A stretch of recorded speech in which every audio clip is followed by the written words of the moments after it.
Assalamualaikum warahmatullahi wabarakatuh. Kali ini saya mendapatkan servisan ya, permasalahan di komputer. Si komputer ini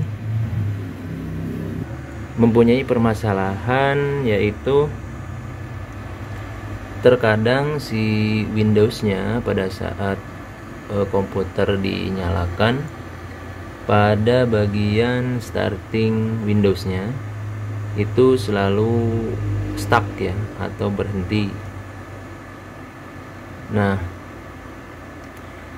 setelah stuck itu ya terkadang bisa masuk ke Windows ya, masuk ke desktop, dan terkadang sudah beberapa hari pada saat akan digunakan lagi, si komputer ini malah stuck kembali gitu. Jadi permasalahannya itu si komputer ini selalu stuck ya di logo Windows Startup. Nah, setelah saya coba dengan beberapa cara, dari mulai pengecekan harddisknya ya, karena itu biasanya stuck di Windows itu kemungkinan ada di harddisk ya kalau berkaitan dengan hardware, ataupun untuk bagian permasalahan softwarenya itu terkadang di OS-nya ya, atau Windows-nya yang sudah error dan harus dilakukan instalasi ulang ya, atau install ulang. Namun setelah saya mencoba untuk mengganti dengan harddisk yang baru, kemudian sudah dilakukan instalasi OS ya, atau install ulang Windows, komputer ini tetap ya stuck di logo Windows dan terkadang selalu restart ya. Jadi si komputer ini tidak bisa masuk ke desktop ya, atau ke menu utama di Windows. Nah, setelah saya melakukan beberapa pengecekan dari mulai harddisk ya, dan setelah saya cek ya dengan menggunakan aplikasi HDD Sentinel, ternyata harddisk bawaannya ini, dan ini ya, ini yang sedang digunakan adalah bawaan si CPU ini ya, Seagate. Ini ukurannya 80 GB. Itu saya sudah coba menggunakan harddisk yang baru pun tetap sama permasalahannya, tidak bisa masuk ke desktop atau tidak bisa masuk ke Windows. Nah, setelah saya lakukan install ulang pun permasalahannya tetap sama. Nah, setelah itu saya langsung melakukan pengecekan lebih lanjut ke bagian ini ya. Nah, kita bisa lihat di bagian sana ya, ada kertas sedikit tuh yang warna putih. Kemudian bentuknya bulat, itu adalah baterai CMOS ya. Baterai CMOS. Nah, itu ya, kelihatan yang dekat kabel. Nah, ini. Nah, baterai CMOS tersebut itu sudah lemah ya, baterainya itu sudah lemah. Nah, saya sudah menyediakan ini ya. Ini adalah baterai CMOS ya. Ini harganya kalau beli di toko itu ada yang 5.000, ada yang 15.000, dan kebetulan saya itu membeli dengan harga 15.000 ya. Ini adalah baterai CMOS ya. Dan baterai CMOS ini berfungsi untuk menyimpan pengaturan yang ada di BIOS ya, atau BIOS. Jadi semua pengaturan yang ada di komputer ini atau di CPU ini itu akan disimpan pengaturannya di baterai CMOS ini. Dan baterai CMOS ini fungsinya hampir sama ya, tetap sama seperti pada baterai pada umumnya, yaitu untuk menyimpan listrik. Dan di komputer pun selain menggunakan media kabel ya, ini adalah kabel power dengan arus AC, komputer pun atau CPU ini juga dilengkapi dengan baterai CMOS. Nah, inilah ya tampilan dari baterai CMOS. Ini ukuran dari tegangannya itu adalah 3 volt ya. Di sini ada tulisan 3V. Itu 3 volt lithium baterai. Oke, jadi permasalahan yang ada di CPU ini adalah dari baterai CMOS-nya yang sudah lemah. Jadi kalau komputer sudah lama tidak digunakan, itu baterainya akan lemah ya, sama seperti aki pada motor ya. Kalau misalkan sudah lama tidak digunakan, itu biasanya si aki motor akan mengalami shock ya, atau drop, dan secara otomatis tidak bisa dilakukan starter.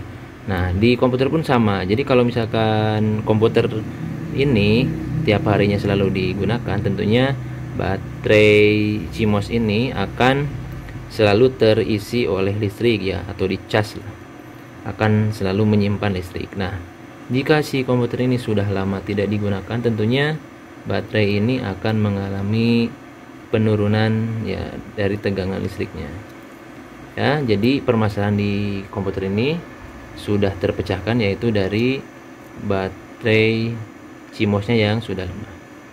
Nah, kalau misalkan saya hanya melakukan pengaturan di BIOS saja, kemudian si baterai CMOS-nya di sebelah sana itu masih keadaan lemah, tentunya perbaikan ini akan sia-sia karena sudah beberapa hari digunakan kemudian tidak dilakukan pengoperasian komputer dalam beberapa hari. Tentunya baterai CMOS-nya akan mengalami lemah.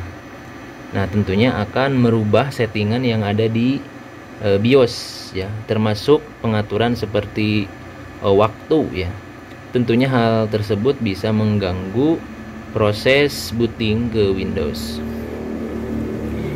Oke, kita akan cek dulu. Ini adalah baterai CMOS. Kita buka baterai CMOS ya. Ini adalah baterai CMOS-nya, lithium baterai Jepang CR2032. Jadi ini ada tanda plusnya, yang atas plus, yang bawah, yang ini min. Nah, saya sudah ada apometer, akan langsung menyalakan ya. Ini di sini aja biar kelihatan. Ini saya coba di bagian ini ya, buzzer dulu ya. Ini ada kayak icon atau logo nada ya, untuk melakukan pengecekan dulu. Ini apometernya masih bagus atau tidak ya, ini masih bagus. Nah, untuk melakukan pengukuran di baterai CMOS ini ya, kalau kita lihat di sini ya, di bungkusnya itu tercantum ada tulisan ya 3V, yaitu 3 volt, tegangannya itu 3 volt. Oke. Nah, di bagian selektornya ini kita harus rubah ya ke volt. Ini ada tanda volt, jadi kita rubah ke angka 20 ya. Ini kan ada angka 2, ada 20. Nah, kenapa saya langsung mengarahkan ke angka 20? Karena kalau misalkan selektornya ini namanya selektor, disimpan di 2 volt, ini V adalah volt, arus DC, maka nantinya baterai ini, si CMOS ini tidak akan bisa diukur lebih dari 2 volt. Jadi ini adalah pengukuran maksimalnya gitu. Karena sudah jelas tercantum di bungkusnya itu adalah 3 volt. Jadi kalau kita pilih 2 volt tentunya tidak akan terukur. Nah, jadi saya harus langsung menaruh di 20 ya. Karena angka 20 ini adalah lebih besar dari angka 2 atau lebih besar dari angka 3. Oke. Kemudian ini ada probe-nya, ini namanya probe, yang merah positif, yang hitam negatif. Nah, kemudian di baterai CMOS-nya pun di bagian atas ini ada tanda plus, berarti positif, yang ini negatif. Kita tinggal cocokkan saja ya. Nah, ini positif. Kita tidak harus takut ya, karena baterai CMOS ini tegangannya kecil ya. Oke. Kita lihat di sini ukurannya ada ya 3 ya. Jadi tegangan baterai ini 3 volt. Nah, kalau misalkan berada 3 volt berarti baterai CMOS ini masih dalam keadaan normal ya. Tetapi baterai yang sudah lemah pun biasanya akan tercantum bisa saja ya 3 volt. Namun akan secara bertahap dia itu menjadi berkurang gitu. Secara bertahap dia akan berkurang tegangannya. Nah, berbeda dengan baterai CMOS yang masih bagus, daya tahannya akan lebih lama gitu. Oke, setelah saya melakukan pengukuran, saya akan langsung ya, ini karena prosesnya itu harus melakukan pembongkaran di bagian motherboard, tentunya saya harus mematikan si CPU ini ya. Kemudian kenapa si komputer ini sekarang sudah bisa jalan ya? Kalau saya cek nih, lihat ya, ini sudah normal ya. Nih kita cek ya, kita nyalakan ya, masih sleep. Oke, kita cek ya, ini sudah berfungsi ya tuh, berfungsi. Nah, ini dia, komputernya sudah berjalan dengan normal ya. Ini adalah aplikasi-aplikasi bawaan dari pemiliknya ya, sudah ada di sini. Kemudian tadi saya juga sudah menginstalkan WiFi-nya. Ini ada USB WiFi atau WiFi dongle. Ini sudah connect ya, sudah bisa digunakan untuk YouTube ataupun internetan lah. Nah, jadi USB dongle ya atau WiFi, ini WiFi USB nya itu sudah saya pasang. Nah, ini kemudian di sini juga sudah connect ya, WiFi nya sudah connect. Di sini ada tulisan connect. Itu kita coba di YouTube. Nah, ini ada, nah ini sudah bisa dibuka ya. Nah, ini kita coba buka ya, ini sudah berfungsi ya dengan normal. Koneksinya di sini sudah internet akses ya, WiFi nya sudah berfungsi dengan baik. Oke, kita close aja. Dan kita akan lakukan pembongkaran.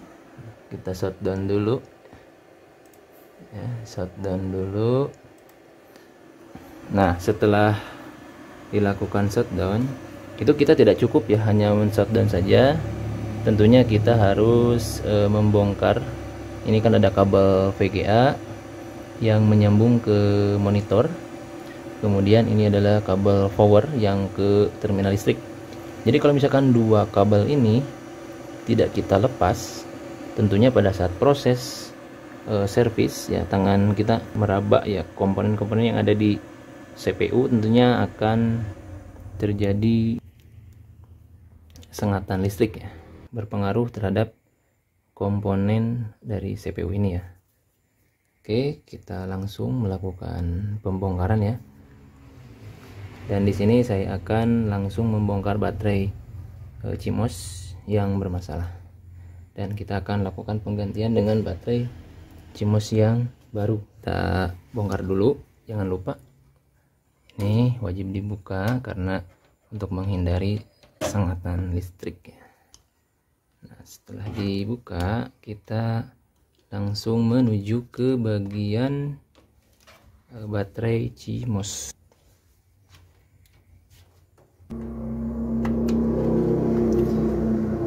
Ya, ini dia baterai CMOS-nya. Nah, ini adalah baterai CMOS yang sudah lemah ya, seperti ini. Nah, ini adalah baterai CMOS yang baru. Kita bersihkan dulu bagian plat terminalnya, karena kalau kita tidak bersihkan ini bisa saja mengganggu proses pengaliran listrik ke baterai. Nah, kemudian kita akan pasang baterai CMOS yang baru ya. Ini yang plus, ada tanda plus di atas ya, kemudian ini di bawah ya. Mohon maaf saya tidak bisa secara detail untuk melihat ya proses pemasangannya, karena memang areanya sangat sulit untuk dijangkau ya. Tetapi pemasangan baterai CMOS ini sangat mudah ya, dan kita akan langsung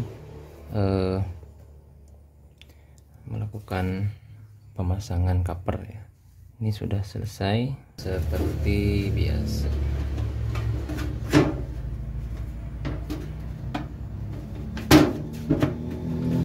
Pasang dulu ini kabel VGA nya.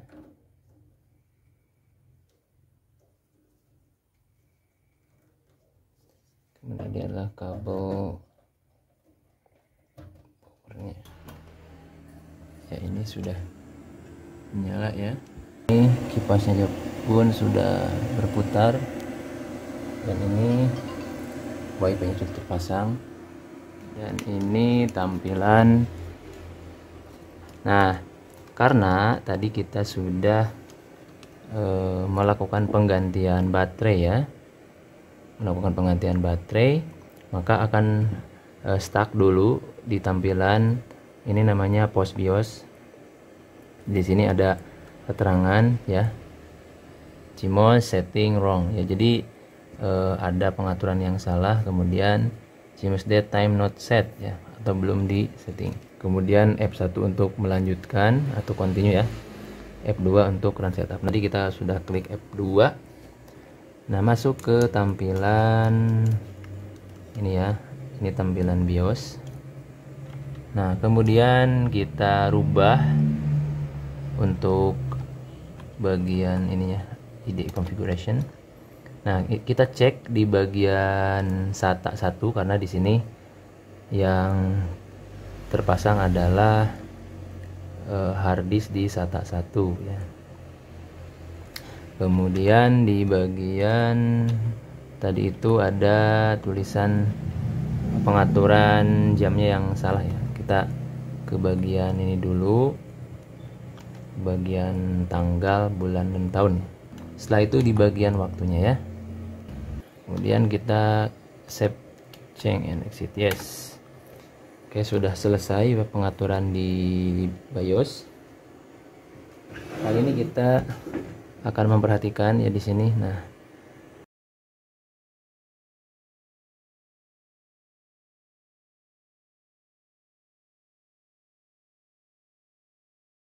desktop Windows. Nah, ke tampilan ini atau tampilan desktop itu tergantung dari spesifikasi dari komputernya gitu. Jadi antara cepat dan lambatnya tentunya itu berpengaruh kepada spesifikasi yang digunakan oleh komputernya.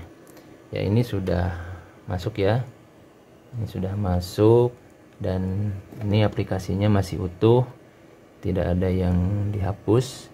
Kemudian di sini juga untuk wifi-nya sudah terdeteksi ya, atau sudah connect.